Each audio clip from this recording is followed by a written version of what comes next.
Okay, so in this lesson, we are going to be giving you information on energy and how the body is affected by the external energies that are coming in. So, our focus is really on the external energies and how we are affected each day, each moment, minute by minute, second by second.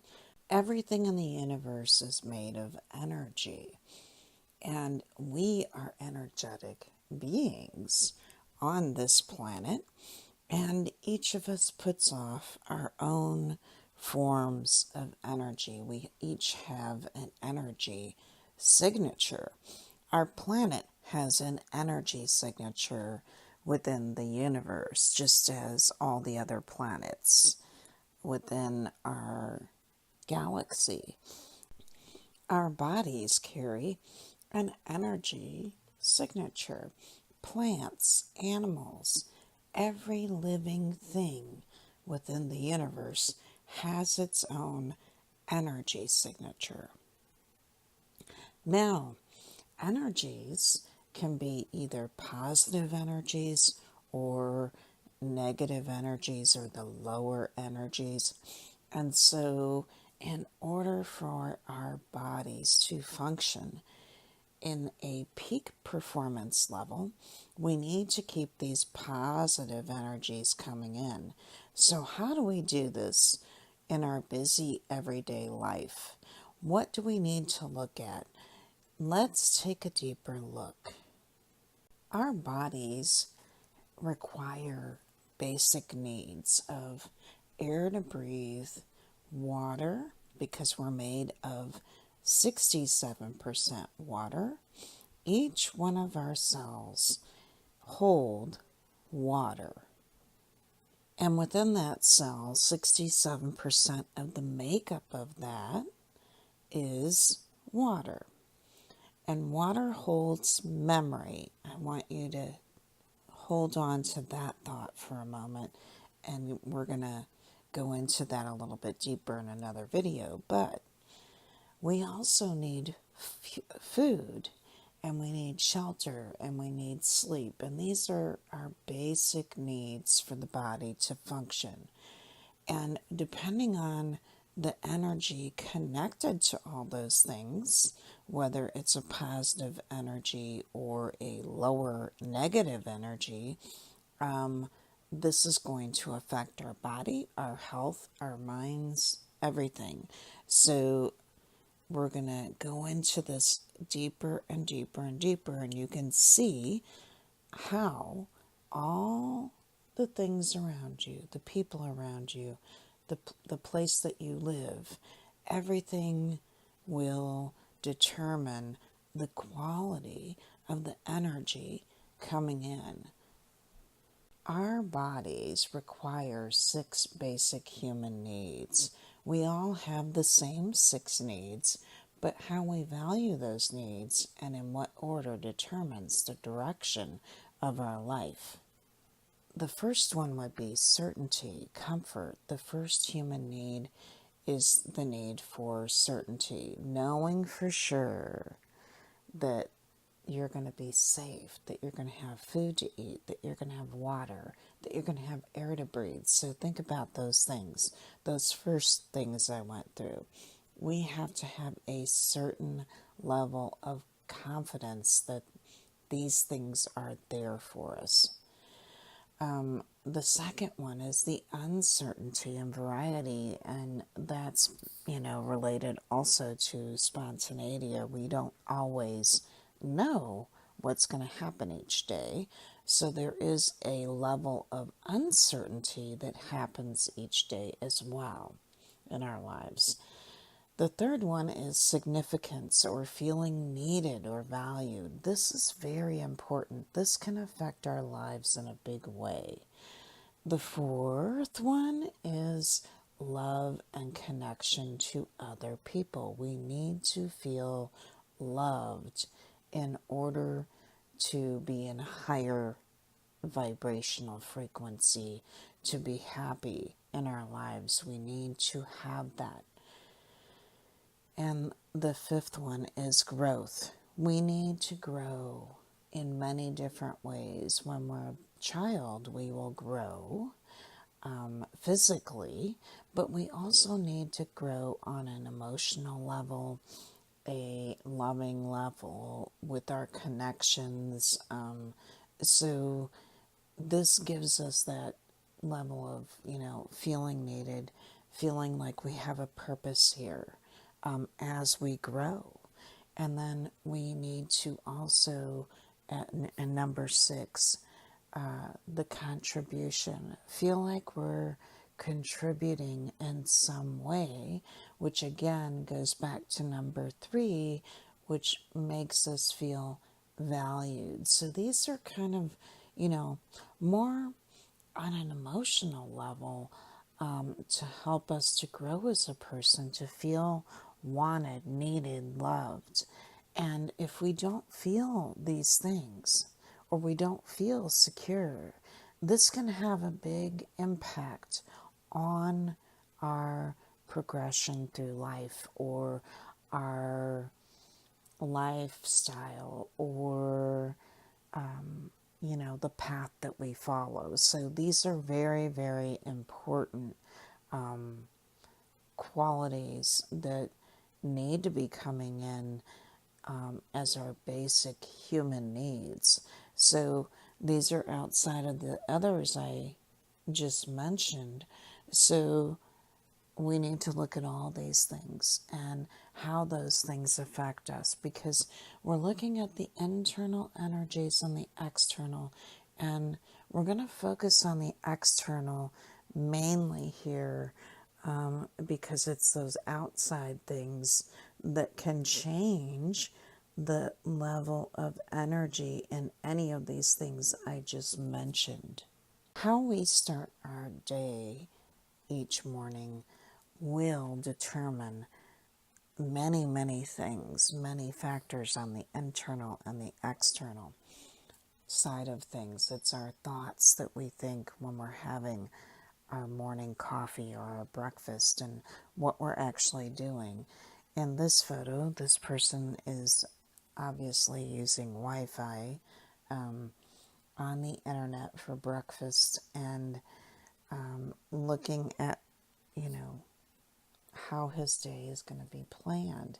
And so, starting our day off each day, we can start off on a negative level or a positive level, depending on, how we plan things and what we expose ourselves to. Most people have to go to work, and so our morning can start off after breakfast like this woman, where she's stuck in a traffic jam in construction, and it looks like, there might be somebody that's rude behind her. She's upset. And so starting our day off like this can make the whole day go in a very negative way. So how do we keep from having these things happen? Because eventually, if all that stress builds up, it's going to keep us from getting a good night's rest. And then we start another area of issues when we're not rested. The following day, we may be, even more verbal than normal. And before you know it, you feel like you're going crazy. And, things just kind of escalate from there. And so you're caught in this like loop of energy, because you have not focused in the right areas each day in order to create this energy to have your day go well. So let me talk about this a little bit as far as like how we start our day off, because we want to use different techniques and maybe try and start our day a little bit different each day, so that we have more of a positive energy coming in, rather than the negative things. We can deal with the negative better if our mood is in a higher vibration or frequency. So if we meditate or we relax in the morning, have a good breakfast, take time and leave extra time to get to where we need to be, it eventually helps us have an easier day. It's like if we start our day off right, then it seems like the rest of the day kind of goes smoother. But if we wake up late in the morning and we're running, this is going to cause this energy to continue throughout the day. And little by little, it'll get worse and worse and worse. And before you know it, you can't wait to leave work or for the day to end where you can go to sleep and then hopefully start a new day that's better the following day. And this is all emotional stuff. This is like internal, but it can come from the external as well. So these are all energies when this happens. The most successful people on the planet and the happiest people on the planet start their day a certain way.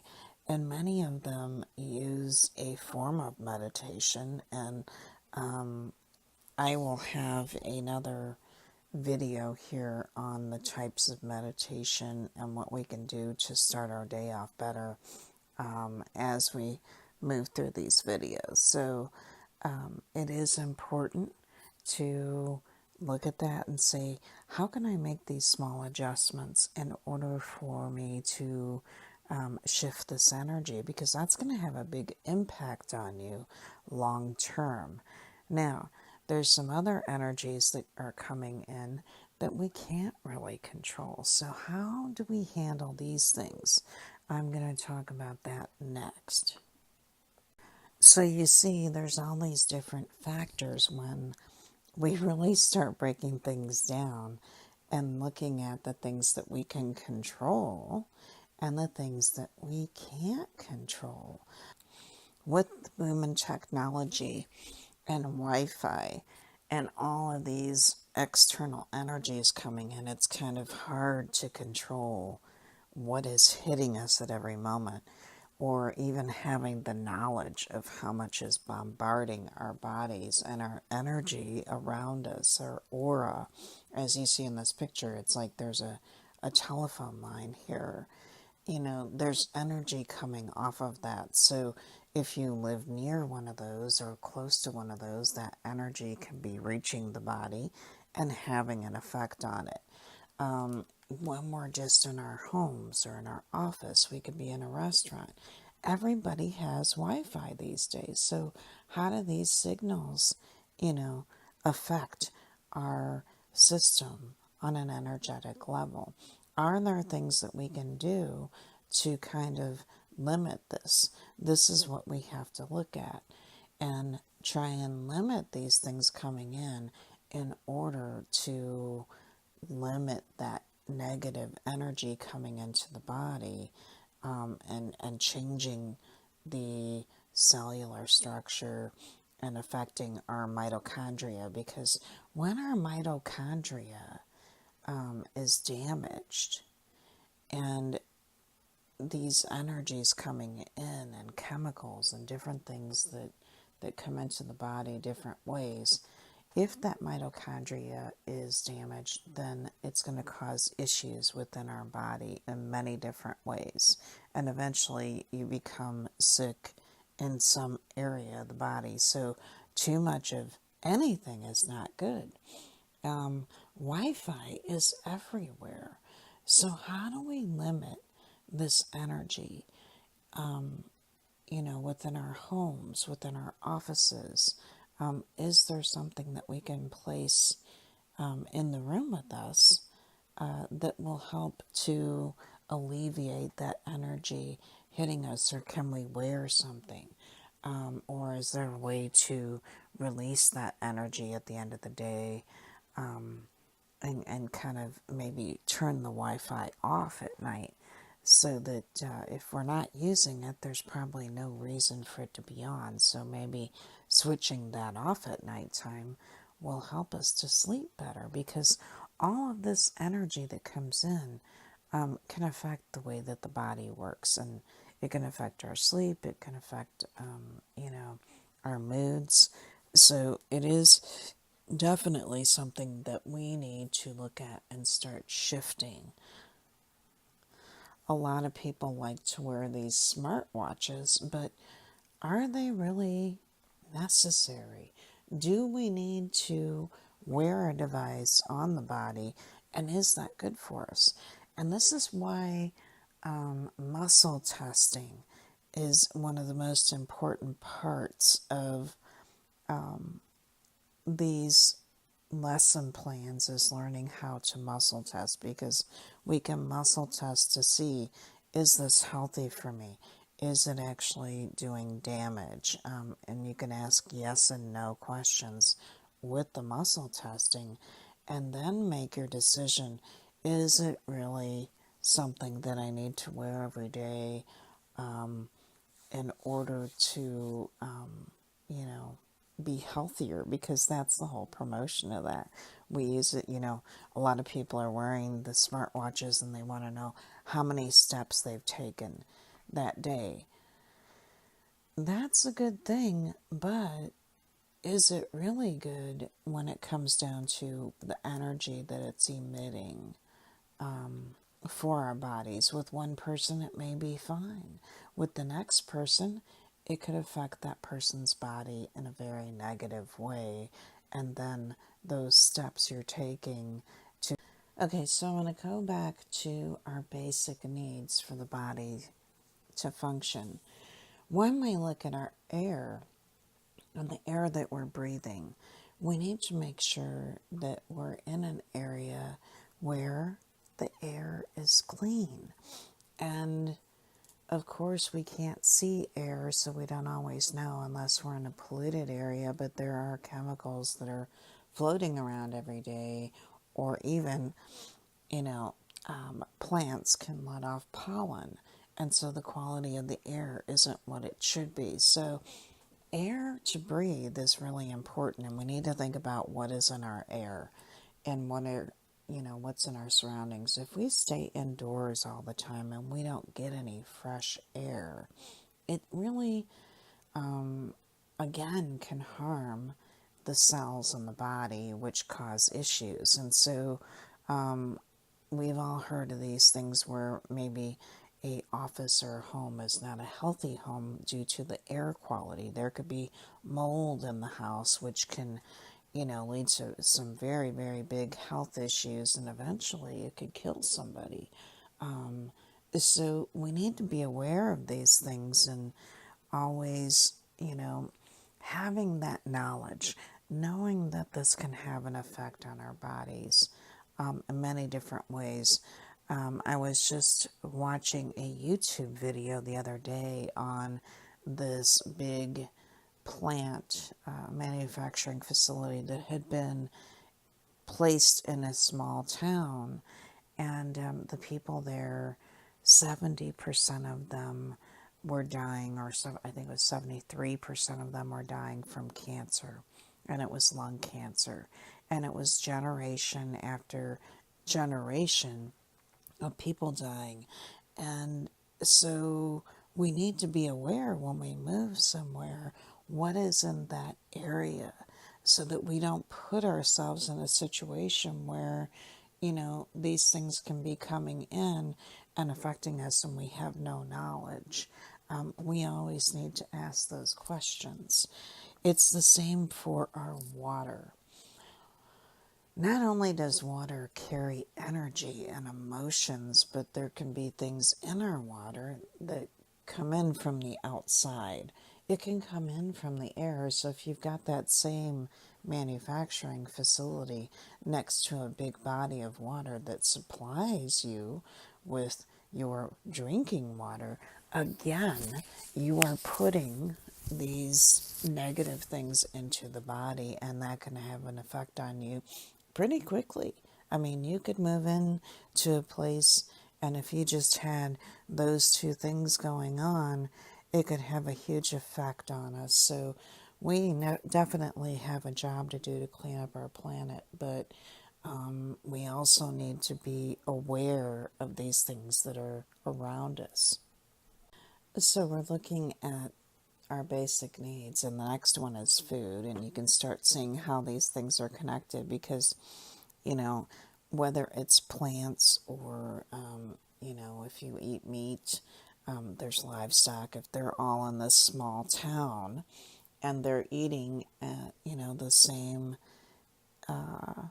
plants that are growing, and those plants are watered by this toxic water, and we have toxic air. Again, the foods that we eat are being contaminated. So yes, we have a lot of work to do on the planet as far as getting these things cleaned up, but how can we protect ourselves and know if something is good for us, that we're drinking or eating or breathing? Our houses, the shelter that we live in. Again, the air quality, the water that comes into the house or the building that we're working in. All of these things are connected. And then when we look at how we sleep at night, which is another basic need, if the air quality is bad, that could affect your sleep. And so, just with our basic needs, all of those, if one of them's affected, then all of them are probably affected. And so this compiles in the body, and this is why we start having issues. And this is, outside of the emotional stuff. This is just our basic needs and how those can be affected by even the technology, the Wi-Fi. How is that affecting, the energy in the house? How is it affecting the food we're eating? Because the food can absorb the same energy from the Wi-Fi, so can the water. If you have, a drink setting out for a couple of hours, a glass of water, how is that energy within the household affecting that water? Can we change the frequencies or energy within our water, our food, our shelter, our air that we're breathing? And eventually, we'll sleep better. But, these things can be shifted. There is a way. So that's what we're going to be learning as we go through all of these levels of courses. Okay, so we're at the end of this particular lesson and video. And hopefully you've now learned and I've made you aware of not only what our basic needs are with air and water and food and shelter and the different areas, but how the outside world affects that. Electronics and technology, how that is affecting our bodies on a day-to-day basis, and what we need to think about as far as our surroundings and how everything is really connected. And if one area is affected in our life, it can affect many different other areas as well, if not all of them, and our quality of life on this planet. And for our human body template and how that's affected. And as we move through each of these foundational courses, we get into this a little bit deeper and deeper. And so we eventually have this understanding of how everything is connected in the universe. And if one area is affected, more than likely it is affecting many other areas of our lives and everything around us. And so we really start to connect to the universe with this knowledge in a different way, and it makes us want to make positive changes in order to be happier, to live longer, to extend our lives and also improve our lifestyle, improve our world, and make things better for the children on this planet as well. When we start looking at all these things, there are multiple things happening as we look at all this, and we're made aware of these invisible energies that are coming in that we don't see. So, this is the end of this lesson, and we will continue in the next one. And I'm excited to share more information with you.